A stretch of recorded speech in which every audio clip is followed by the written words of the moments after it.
দেখেন এই যে 10 আট। আচ্ছা আচ্ছা এই দেখেন এখানে হচ্ছে এটা 10 আট, এটা মেয়াদ চলে গেছে। এই প্রোডাক্টটা আবার কি দেখেন, এটা 25 আট, এটার মেয়াদ আছে, এটা কিন্তু মেয়াদ আছে 25 আট, এটা মেয়াদ আছে, এটা মেয়াদ নাই।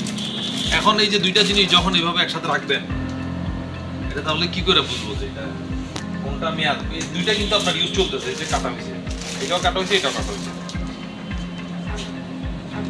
তাহলে এটা কোনটা কার কাছে কিভাবে খাওয়াবেন? এটা তো এটা আশা করি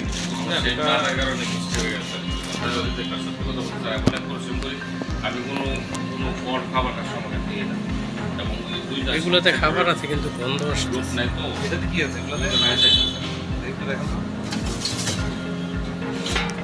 আস্তে করছে গরুর মাংস পুরা নিয়ে কারা কারা আছে না?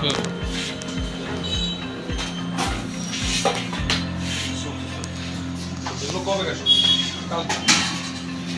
আজকে তো রান্না করবো। এগুলো কি কালকে?